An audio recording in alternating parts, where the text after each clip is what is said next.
आपने एक पुस्तक लिखी है, उस पर हम फिल्म बनाना चाहते हैं। इनकी जो संडे टाइम्स बेस्टसेलर लिस्ट थी उसमें नंबर 1 पे थी स्लमडॉग मिलियनेयर और नंबर 2 पे थी Q&A। दो देशों के बीच डिप्लोमेसी कैसे वर्क करती है? रशिया यूक्रेन में वॉर होता है, इजिप्ट में ब्रेड के दाम बढ़ जाते हैं जी।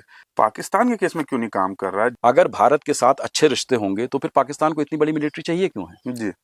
देखिए कितने आतंकवादी हमले भारत में हो चुके हैं। Kashmir is the carat that will keep us in power. हम लोग इंडिया नहीं जा रहे, हम लोग लाहौर जा रहे हैं। जी। बहुत अच्छी बातचीत हुई, लेकिन उसके एक हफ्ते बाद पठानकोट हो गया। जो रीजनल पार्टीज का रोल है उनको बड़ा सस्पिशन से देखा जाता है। आप लोग कौन होते हैं भारत और पाकिस्तान के बीच में समझौता करने वाले? जैसा पार्टीशन में आपको पता है 1 मिलियन लोगों की जाने गई। अब इंडस वाटर ट्रीटी जो 1960 से वर्ल्ड बैंक की निगरानी में चल रही थी, उससे हम अब निकल रहे हैं। अभी करंट कैपेसिटी तो है नहीं रोकने की? नहीं, करंट कैपेसिटी बिल्कुल नहीं है हमारे पास।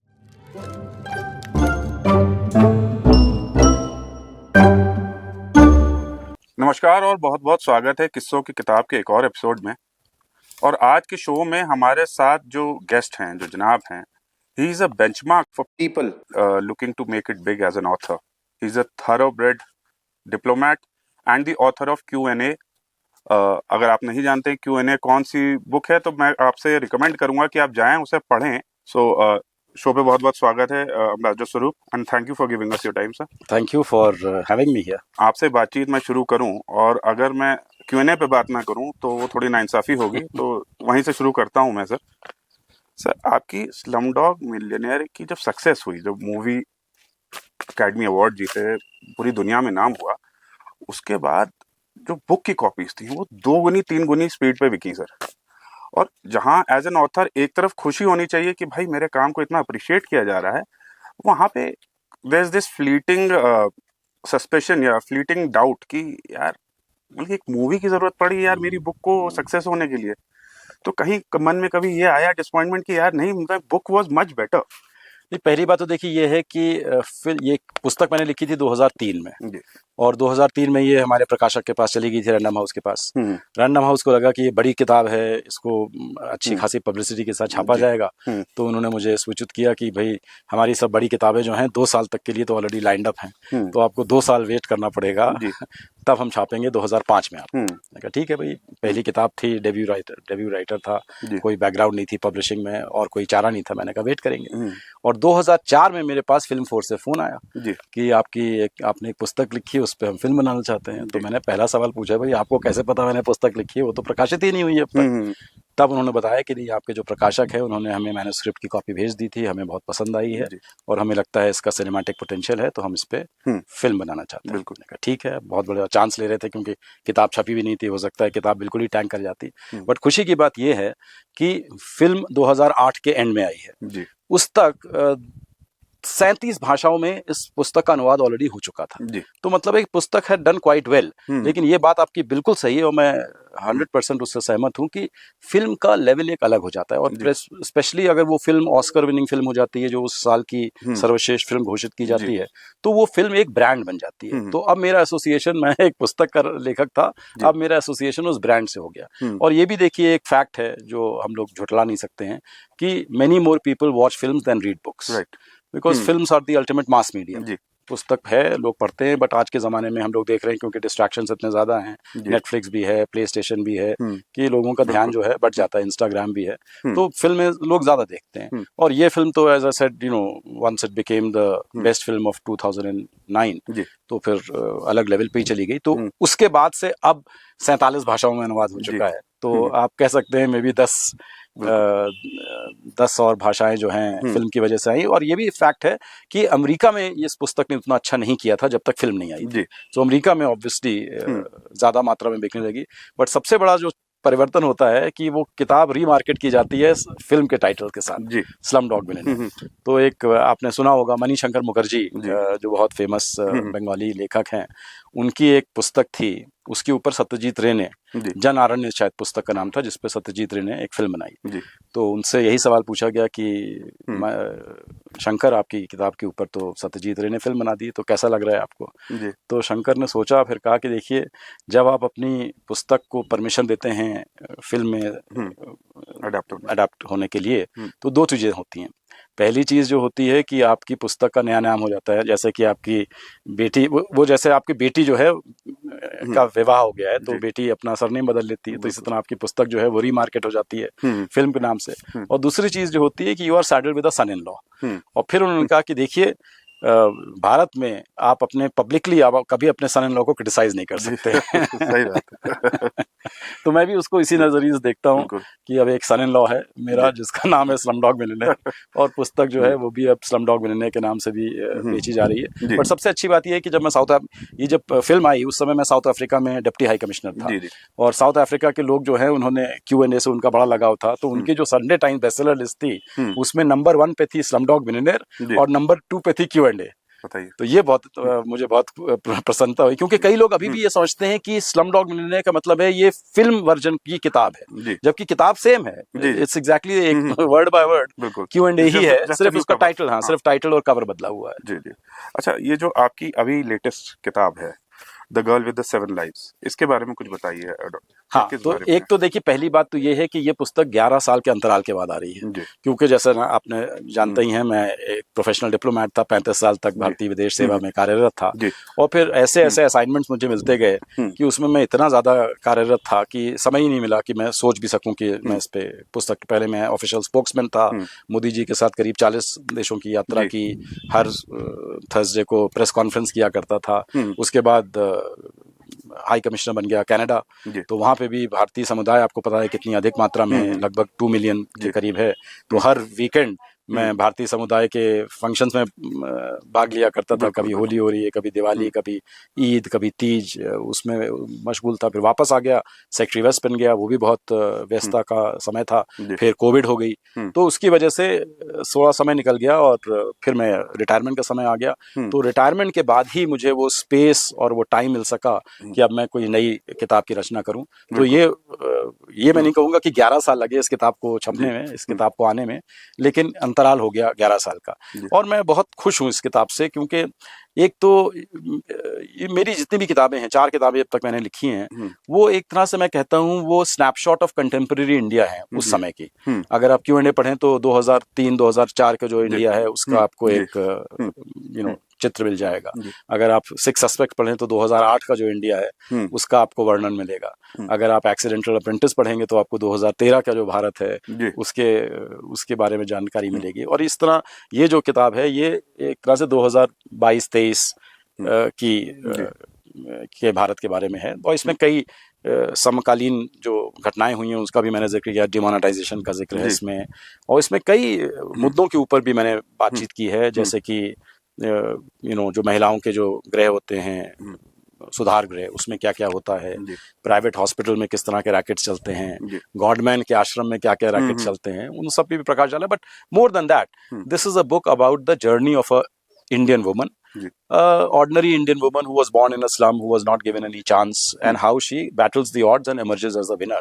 So ये एक तरह से मेरा डेडिकेशन है भारत की महिलाओं के लिए।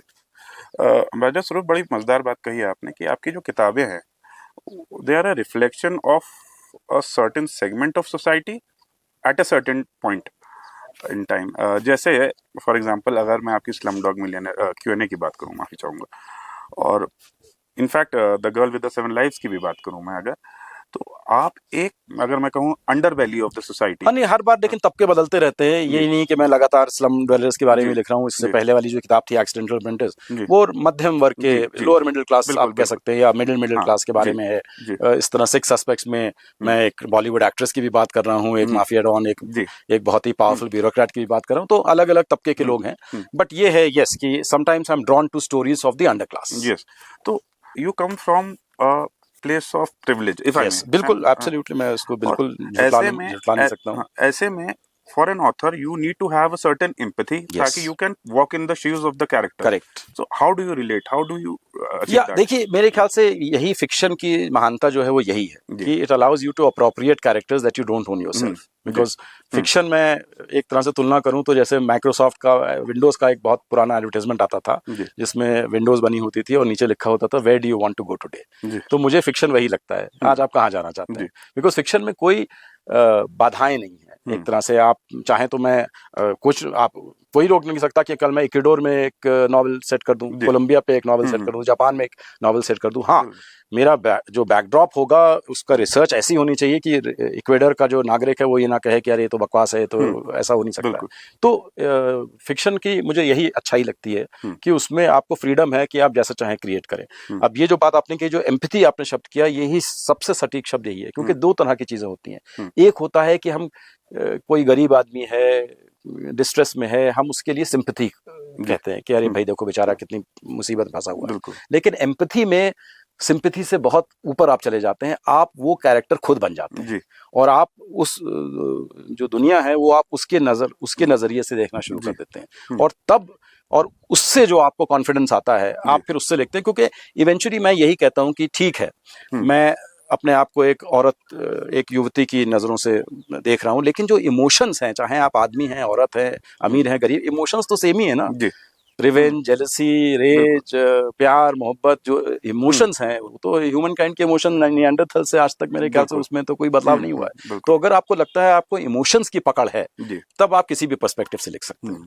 तो ये एम्पैथी, लेकिन मैं वो लीप ऑफ फेथ लेता हूँ कि हाँ, अब मैं देवी बन गया हूँ, अब मैं विकास स्वरूप नहीं हूँ, अब मैं देवी हूँ, और मैं देवी की नजरों से दुनिया को देख रहा हूँ, और मैं उस पर्सपेक्टिव से अब मैं नॉवल लिख रहा हूँ। बखूबी जाहिर किया अपना प्रोसेस अम्बेडर स्वरूप।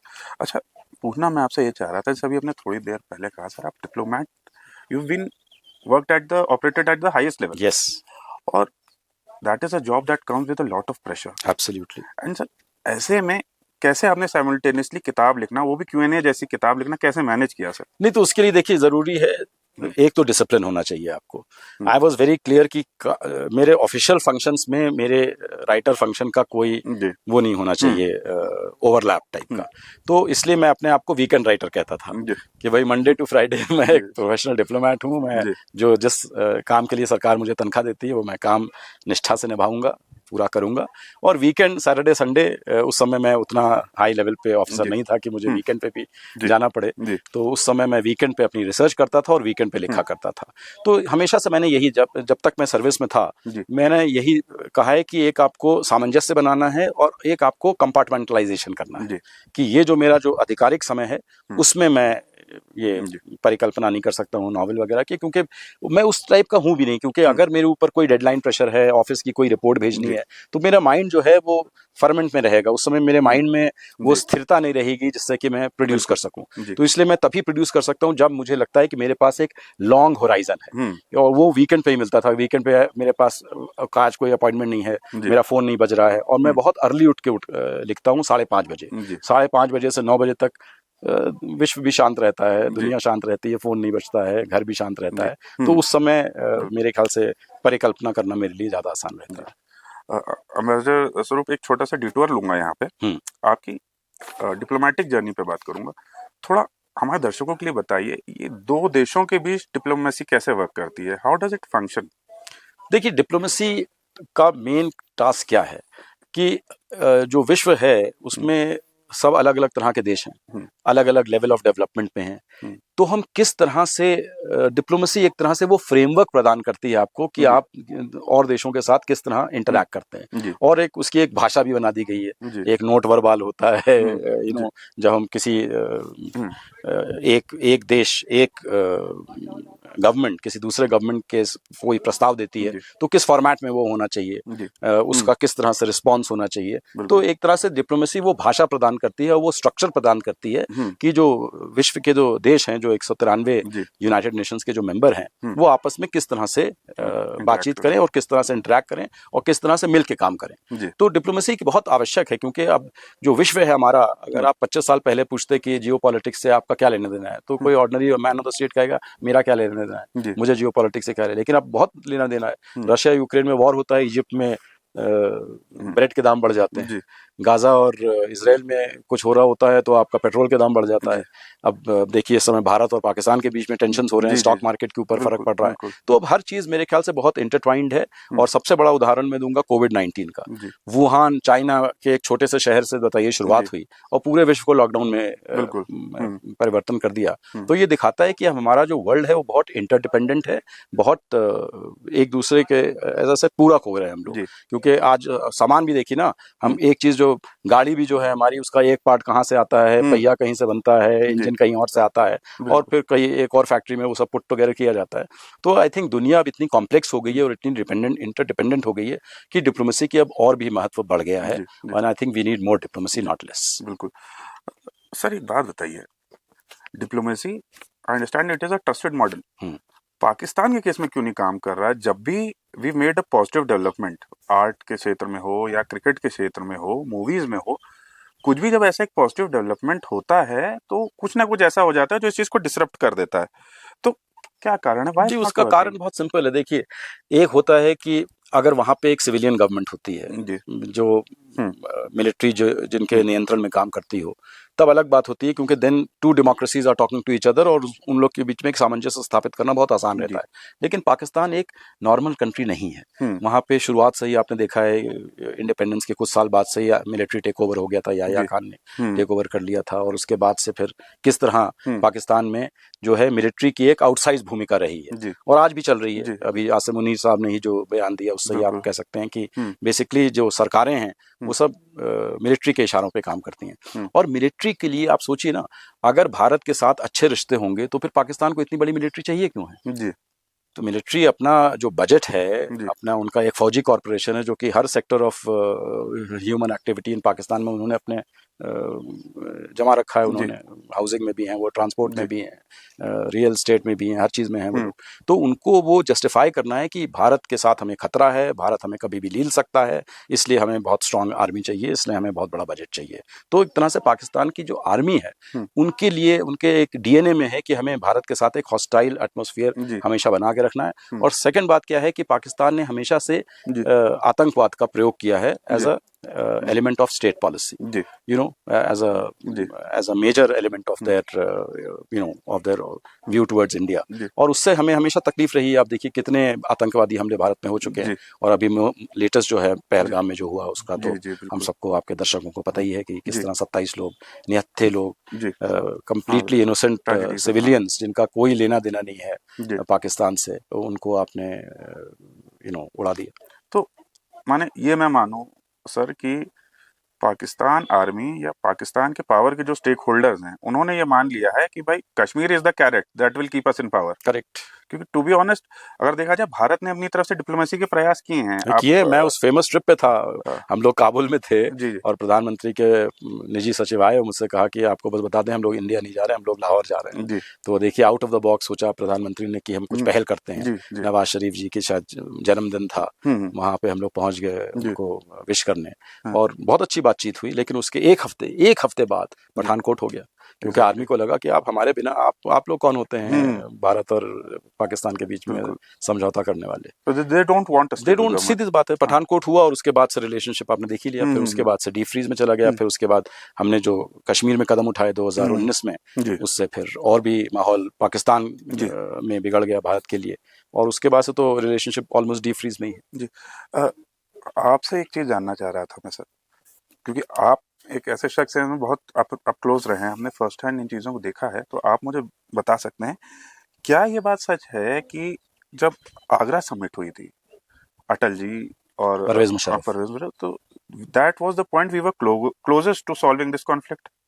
आई वुड से बिकॉज आपको याद है मनमोहन सिंह के अंडर में भी एक ट्रैक 2 वार्ता चल रही थी जिसमें सतेंद्र लांबा हमारे स्पेशल एनवॉय थे, उनकी साइड से भी, पाकिस्तान की साइड से भी एक अपॉइंट किए गए थे। और उस समय एक 4 पॉइंट फार्मूला पे बात चल रही थी कि कश्मीर को हम किस तरह से निपटा सकते हैं। और सबसे बड़ी बात है कि उस समय पाकिस्तान ने ये एडमिट किया था, मुशर्रफ साहब ने एडमिट किया था कि देखिए अब हम 1947 को दोबारा खोल नहीं सकते हैं, in the sense of transfer of population अब नहीं हो सकते हैं। जैसा पार्टीशन में आपको पता है 1 मिलियन लोगों की जाने गई, तो वो अब नहीं हो सकता है। तो हम किस तरह से एग्जिस्टिंग स्ट्रक्चर जो है उसको बरकरार रखते हुए कैसे इंडिया और पाकिस्तान के बीच में वो कश्मीर को मुद्दे को किस तरह रिजॉल्व करें। तो मेरे ख्याल से क्लोजेस्ट हम उस पॉइंट पे आए थे। लेकिन फिर उसके बाद मनमोहन सिंह जी भी बात आगे नहीं बढ़ा सके। उन्हें लगा पता नहीं भारत के लोग जो हैं ये इस कदम को समझ पाएंगे कि नहीं समझ पाएंगे। उसके बाद मुशर्रफ भी हट गए वहां से, और उसके बाद से मेरे ख्याल से वो मोमेंट चला गया। एक बार और भी बात आई थी, हम लोग सियाचिन का मसला बहुत करीब पहुंच गए थे हल करने के लिए, हेलीकॉप्टर से फिर वो सर्वे वगैरह होती, लेकिन उसमें भी लोगों को लगा कि पाकिस्तान जो है स्टेटस को चेंज करेगा, और वो बात बन नहीं पाई। तो कई बार ऐसा हुआ है कि भारत पाकिस्तान रिश्तों में कि काफी करीब हम लोग आए, लेकिन वो दूरियां पूरी तरह से मिटा नहीं पाए, और फिर उसके बाद फिर कोई ना कोई हादसा हो गया और relationship and back to square one. सही कह रहे हैं सर। फिर आगे बढ़ते हैं। कश्मीर की जब बात होती है तो जो रीजनल पार्टीज का रोल है उनको बड़ा सस्पेशन से देखा जाता है। फॉर एग्जाम्पल आप नेशनल कॉन्फ्रेंस को ले लीजिए अभी फिलहाल में ही, तो क्या मतलब जस्टिफाइड है? नहीं, बिल्कुल जस्टिफाइड नहीं है। I think they are home grown Indian parties. वो रीजनल पार्टीज हैं, वो भाई देखिए, क्योंकि वो पाकिस्तान से उनका बॉर्डर है और कई फैमिली कनेक्शन हैं लोगों के बॉर्डर के उस पार वगैरह, तो उनका हमेशा से ये मानना है कि हम पाकिस्तान को कम्प्लीटली दरकिनार नहीं कर सकते हैं। किसी भी वार्ता में हमें पाकिस्तान का भी पाकिस्तान को भी हमें किसी तरह से इन्वॉल्व करना है, क्योंकि कश्मीर, उनके हिसाब से कश्मीर इशू बिना पाकिस्तान की मदद से सॉल्व नहीं हो सकता है।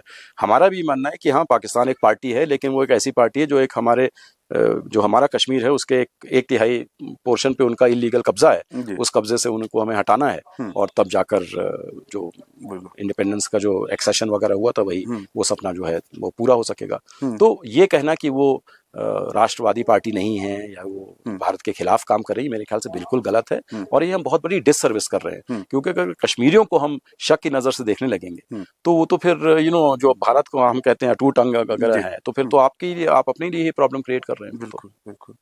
अच्छा अम्बासिडर स्वरूप, आपकी कल मैं टॉक सुन रहा था, आपने बड़ा अच्छा एक फैक्ट बोला, और पाकिस्तान की जो 70% कैपेसिटी है पावर जनरेशन, 1/3 पावर जनरेशन की और 80% एग्रीकल्चर, वो इंडस वाटर्स के ऊपर आधारित है। And now since India is looking to reciprocate, कह रहे हैं कि India is looking to stop that. India is saying कि अब इंडस वाटर्स ट्रीटी जो 1960 से वर्ल्ड बैंक की निगरानी में चल रही थी, उससे हम अब निकल रहे हैं, उसको हम अबेयंस में रख रहे हैं, और एक हम लॉन्ग टर्म प्लान बनाएंगे कि किस तरह हम जो पानी अभी पाकिस्तान जा रहा है वो ना जा सके। तो वही मैं पूछना चाह रहा सर, हमारे पास अभी करंट कैपेसिटी तो है नहीं रोकने की? नहीं, करंट कैपेसिटी बिल्कुल नहीं है हमारे पास, क्योंकि हमारे जितने भी प्रोजेक्ट्स हैं इस समय उन नदियों के ऊपर जिन पे हमारा नियंत्रण वगैरह है, वो सब रन ऑफ द रिवर है। Run of the river means उसमें लार्ज स्टोरेज कैपेसिटी नहीं है। तो जब लार्ज स्टोरेज कैपेसिटी नहीं है तो फिर आप पाकिस्तान को कैसे हार्म कर सकते हैं? लेकिन इन फ्यूचर अगर आप ऐसे प्रोजेक्ट्स बनाते हैं तो ये तो कई सालों की बात है, डेकेड्स की भी बात हो सकती है,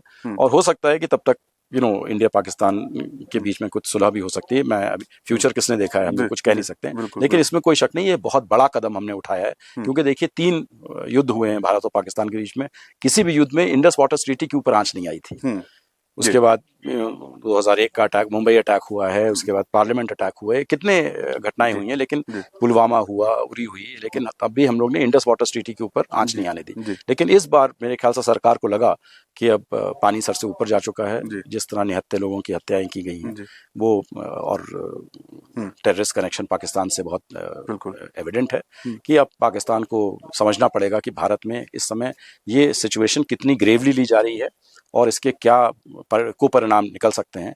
तो आई थिंक पाकिस्तान को एक तरह से एक मैसेज दे दिया गया है कि देखिए, जो आप अपनी लाइफलाइन समझते हैं वो भी बंद की जा सकती है अगर इस मुद्दे पर आप इसको सीरियसली नहीं लेते हैं, आतंकवाद का जो मुद्दा है। तो आपके नजरिए में क्या इमीडिएट स्टेप्स क्या लेने चाहिए? नहीं, इमीडिएट स्टेप्स लिए जा चुके हैं। अब सबसे इम्पोर्टेंट ये है कि पाकिस्तान का डिप्लोमेटिक आइसोलेशन अगर आपको करना है तो पहले आपको पुख्ता सबूत देने हैं, ये प्रूफ करते हुए कि इसमें पाकिस्तान का डायरेक्ट इन्वॉल्वमेंट है, और उस तरह के जब प्रूफ आएंगे तब फिर आप FATF को अप्रोच कर सकते हैं, जो फाइनेंशियल एक्शन टास्क फोर्स है, जिसमें पाकिस्तान ऑलरेडी ब्लैक लिस्ट में रह चुका है इन द पास्ट, और आप और भी कई आपके पास जरिए हैं प्रेशर डालने के, क्योंकि इस समय पाकिस्तान की इकोनॉमी जो है वो भी चरमरा रही है, इस समय लड़खड़ा रही है। तो ऐसे टाइम पे पाकिस्तान को इस तरह का एडवेंचरिज्म नहीं करना चाहिए मेरे ख्याल से। अच्छा, मेरा आपसे आखिरी सवाल अम्बासिडर स्वरूप, जैसे आपकी इतनी देर में बातचीत में समझ में आ गया है कि जो उनकी इफ आई में फ्लॉड डेमोक्रेसी जो है पाकिस्तान की, उसकी वजह से Pakistan is nowhere close to finding ऐसी सोसाइटी जो फंक्शन करती है शांति प्रिय तरीके से अपने नेबर्स के साथ, खासतौर पे भारत के साथ। अब how do we change this, how do they change this, क्योंकि आर्मी का स्टेक बहुत ज्यादा है वहां पे, जैसा कि आपने बताया। नहीं, कल देखिए, कल आपने वो सेशन अटेंड किया था, उसमें एम्बेसडर राघवन भी थे जो राजदूत रह चुके हैं पाकिस्तान में। उन्होंने बहुत साफ शब्दों में उन्होंने कहा कि हम पाकिस्तान में ये चेंज नहीं ला सकते हैं, पाकिस्तान की जनता को ही ये चेंज लाना है। जी। और कोशिश हुई थी, नवाज शरीफ ने कोशिश की थी, आपको पता है, फिर परवेज मुशर्रफ ने उनको डिसलॉज कर दिया था, एटसेट्रा एटसेट्रा। तो एक तो पाकिस्तान की जनता के बीच में आई थिंक वो जागरूकता आनी चाहिए कि ये करंट इस तरह का डिस्पेंसेशन नहीं चल सकता है, वेयर सिविलियन सरकार मुखौटा है, असली पावर जो है आर्मी के हाथ में। पहली बात ये। दूसरी, हम क्या कर सकते हैं कि हम जो सिविलियन सरकार है एटलीस्ट उसको हम बढ़ावा दे सकते हैं, क्योंकि और उसमें मेरे ख्याल से, क्योंकि देयर इज अ कॉन्स्टिट्यूंसी, ये सोचना कि पूरी पाकिस्तान की जनता कहती है हाँ मिलिट्री बेस्ट है, ये गलत है। इमरान खान के केस में आपने देख ही लिया है कि किस तरह आर्मी के खिलाफ प्रोटेस्ट हुए। तो यही आपको दिखा रहा है कि पाकिस्तान का एक बहुत प्रतिशत एक भाग है जो मिलिट्री का इंटरफेरेंस नहीं चाहता है, जो चाहता है पाकिस्तान भी एक प्रॉपर डेमोक्रेसी बने। तो उन फोर्सेस को अगर हम बढ़ावा दे सकते हैं तो मेरे ख्याल से अच्छा रहेगा, बिकॉज जैसे जैसे इन फोर्सेस को ज्यादा बल मिलेगा वैसे वैसे आर्मी को भी लगेगा कि ये सस्टेनेबल नहीं है इन द लॉन्ग रन। और हो सकता है आर्मी चीफ भी कोई ऐसा आ जाए जिसको लगे कि आर्मी को सिर्फ बैरक में रहना चाहिए, उसको सिविलियन चीजों में हस्तक्षेप नहीं करना चाहिए। बिल्कुल। तो धन्यवाद अम्बासिडर स्वरूप, आप आए, आपने अपना समय दिया। और आप लोग भी जाइए, स्वरूप साहब की नई किताब आ चुकी है, उसे पढ़िए, बहुत बेहतरीन किताब है। और उसे पढ़ के हमें कमेंट बॉक्स में जरूर बताइएगा आपको किताब कैसी लगी। हम जल्दी मिलेंगे एक और एपिसोड में, एक और बढ़िया किताब और एक बढ़िया ऑथर के साथ। तब तक के लिए नमस्कार।